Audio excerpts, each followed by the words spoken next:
This is a photo of me in my home county of Gloucestershire, 23 years old on a hot summer's day, and for some reason I thought it was appropriate to wear this black puffer jacket, black skinny jeans and Chelsea boots. I was absolutely sweating for my life. But when we look at the cultural history of both the UK and Australia, we realise that neither country and their people are actually wrong for the way they dress in hot weather. It's 400 years of the UK's wool trade, the country's lack of sun safety marketing, and then this very quirky tap dancing seagull that Australia introduced in 1981 that will tell us a lot about why these two cultures dress very differently for summer. Let's get into it. Now I want to show you a few photos of me as a 20-something-year-old, and this is me a few years later when I booked my first acting job in Osaka, Japan, and for some reason I thought it was appropriate to wear this, I mean it looks like wool and stuff, but it's mainly polyester jacket. Again, black skinny jeans, didn't know what else to put on my,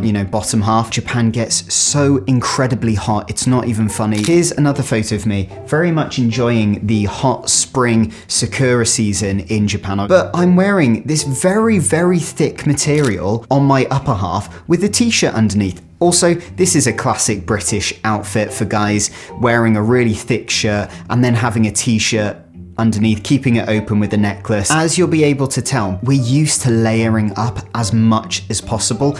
Even when we get hot, we'll bring layers out with us because we could get hit with the rain. There could be a cold gust that comes in. And a genuine summer where you get the cliche hot weather, sunny skies, all of that stuff, it does only last for a couple of months maximum. So it's not that Brits can't dress for heat, it's that we've never been brought up with a system and the summers have never been long enough to actually encourage us to build one. Now, I've discovered something really interesting in my analytics lately, and it shows that over 82.6% of you who regularly watch these videos aren't yet subscribed. So can I ask you a favor? If you're enjoying this video, would you mind checking if you're subscribed now? I'll be completely honest with you, it is just me making these videos. I do all of the script writing research, filming, editing, uploading myself, and subscribing is the one free thing that actually supports this channel and helps me continue making these videos. Thank you so much. You were actually the first person to ever make me realise that Brits dress really differently to Aussies in the summer. And I remember us driving through the main high street of Cheltenham and you were like, people just don't know how to dress here, and it was summertime. What I sort of noticed was that people would wear either like strong combos of colour that didn't go. Like it was like they would wear like their only pair of shorts and then their only singlet and they didn't go. Because they obviously hadn't thought about the fact that maybe there would be a day where they'd have to wear a pair of shorts and a singlet. Yeah. Or activewear all the time. Yeah, like streetwear in black. Everyone wears jeans. Yeah. And they're sweltering.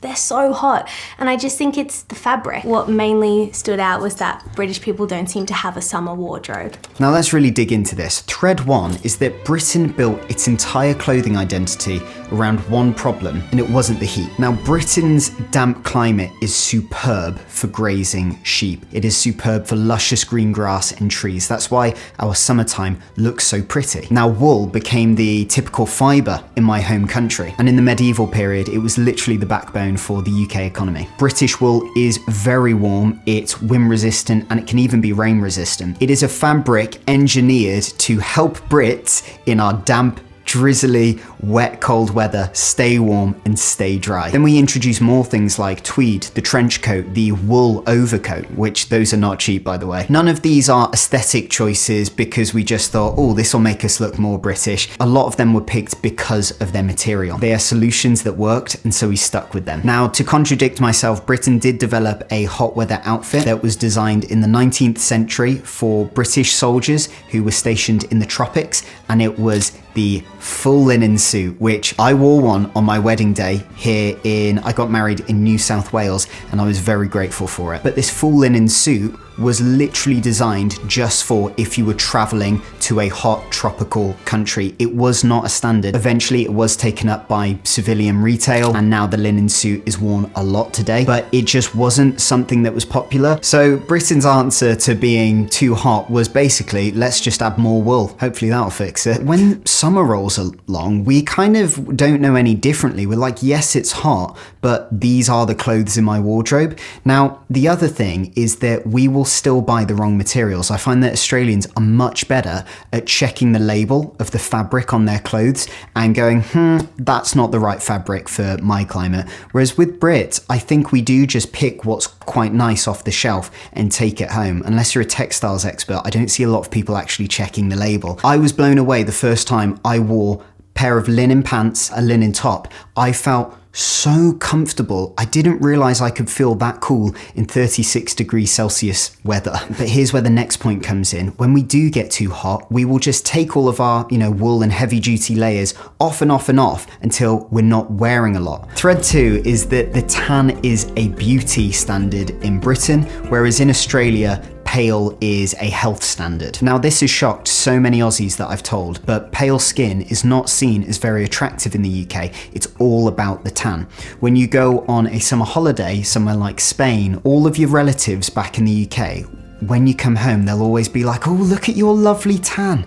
Oh, lovely tan. Oh, I wish I had a tan. Get me to Benidorm right now so I can have a tan like you. And basically, you are celebrated the more tan you are. It means you've been somewhere your loved ones haven't, preferably without rain, and you look well and healthy even if you have increased your odds of getting skin cancer. Now, I was born in 1998 and the noughties were the main part of my childhood, and I remember when mum would take me to the shops, I would see so many sunbed salons all throughout the high street. Honestly, it would be supermarket, chippy, post office, sunbed salon. But what's scary is that they haven't actually gone away. I would have assumed they would be like illegal. A 2024 melanoma focus survey of 2003 UK adults found that 28% say they use sunbeds, rising to 43% in 18 to 25-year-olds. Of UK sunbed users, 74% of them apparently go at least once a month. But the statistic that's really scary is that only 52% of 18 to 25-year-olds knew that sunbeds increase skin cancer risk, and 23% of them believe that sunbeds decrease the risk of it. Now, you come to Australia and it's a whole different story. You will sometimes find that suntans are seen as a beauty standard, but on the whole in Australia, especially as not everyone lives on the beach here, you will find that people will be seriously concerned for your health if you have a suntan. But what really surprised me is that there are mole map clinics here in Australia. And what this essentially is you go in to one of these clinics, they do a full scan of your skin, they will analyze all your moles and things, and they will basically tell you if there's any skin cancer scares. Commercial mole mapping clinics are literally a normal part of Australian life. You will go once every 1 or 2 years, and it's almost like going to the dentist here. I've never encountered this in the UK, and if there are people doing it in the UK, then good, because we need more of it. Both cultures might want a tan, but one of them knows it's really unhealthy, and the other doesn't really know at all. Also, if you're into these types of culture comparisons and tips and tricks for rebuilding a life in Australia, I actually have a free weekly newsletter. You can scan the QR code here, or it's in a link in the description below, and it's only a 3-minute read every week. See you there. Now, thread number 3 is that Cancer Council's Slip Slop Slap campaign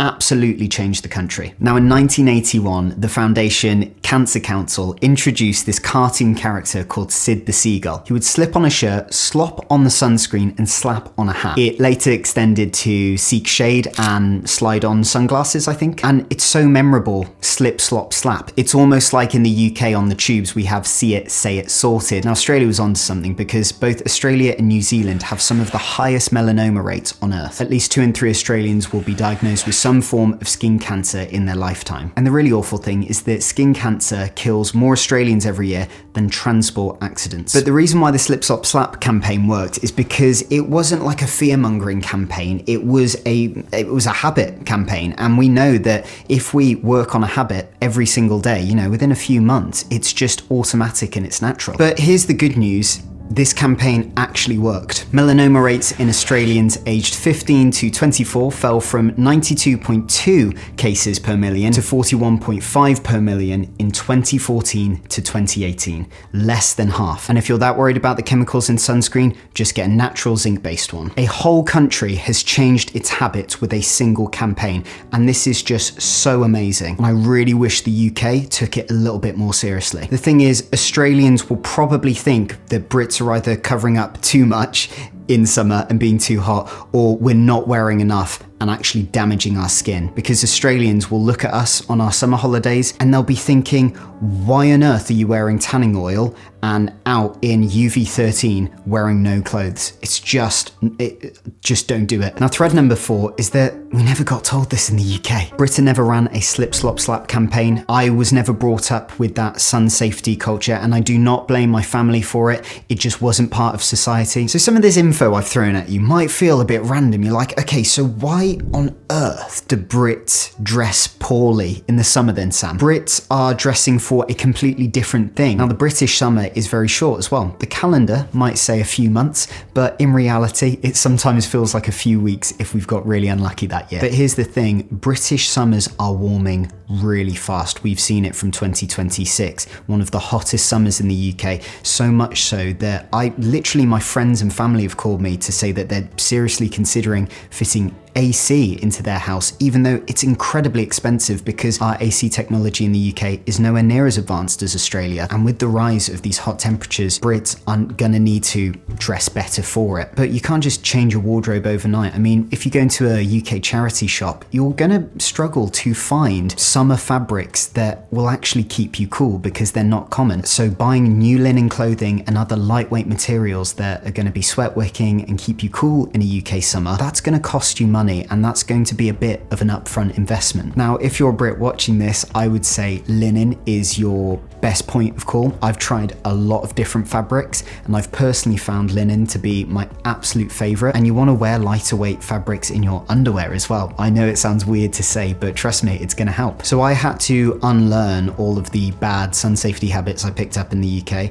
and when I moved here, to actually wear a hat. And here's the thing, you don't have to change your British style fashion when you move somewhere hot and tropical like Brisbane, Australia. I'm still wearing my very British looking polos, but instead of buying a wool polo, I've got this in cotton. And also, if I've inspired you to actually change your wardrobe and improve it for summer, and you can't afford cotton and linen because it can be pricey, I'm not gonna lie. Honestly, just buy running clothes. Any running t-shirts or shorts will be designed to, keep you cool.